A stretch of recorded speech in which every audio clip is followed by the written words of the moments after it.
बाहरे सारी तोर बोली आई काय शायद ही सारी के बोली ऐसे लगी बोला गोली से कैसे लगी सारी भाटो के मैं हमारा भारी होता। हाँ हाँ संसार में सबके सारी सही बात है लेकिन न सारी के ऊपर ज्यादा चुमाया रही थी। हाँ पखी साड़ी सुन ले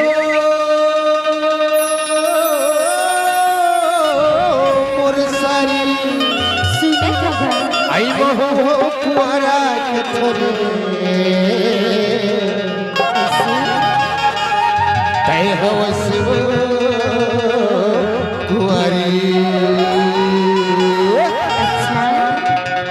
जाता भाई। हाँ हाँ ये तमेरी बाजार के साड़ी ले हो लीला शहर के साया पीनी बारी सड़क के झूलना चल के गोगा गिरारी तमेरी बाजार लीला तुम्हारी के बीच सारी दादी ये मोर जौनी हालती चारा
तोर मोर माया तो बड़ा भारी है। हाँ हाँ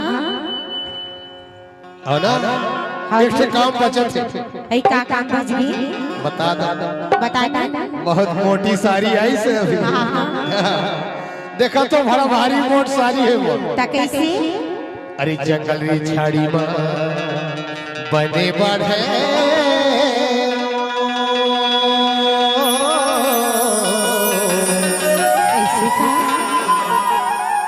ना तो जीवरा जुड़ावे रे मयारो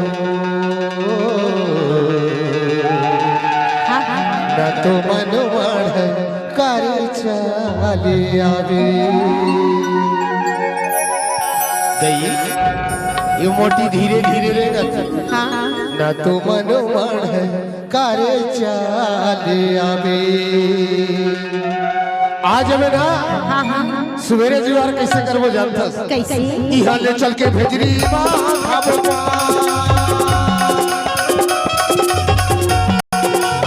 इहा ले चल के भेजरी तो जोड़ी बने नहीं करूंगा चलते हो राजा हो सगवानी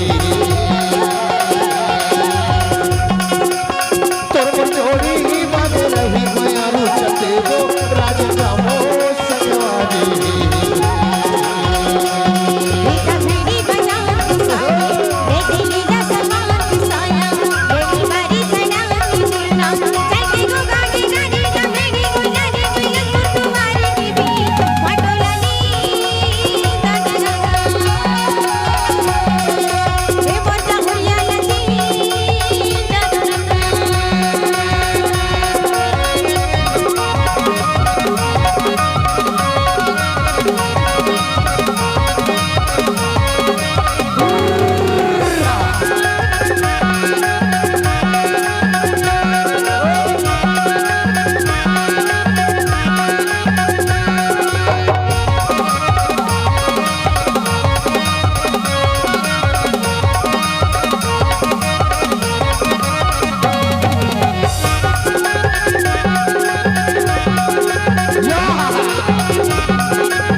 कुछ कहना है?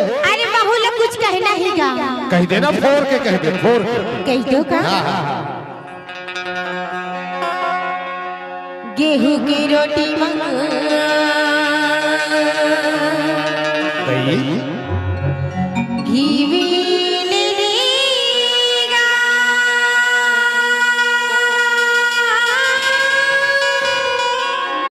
हाँ उस्ताद,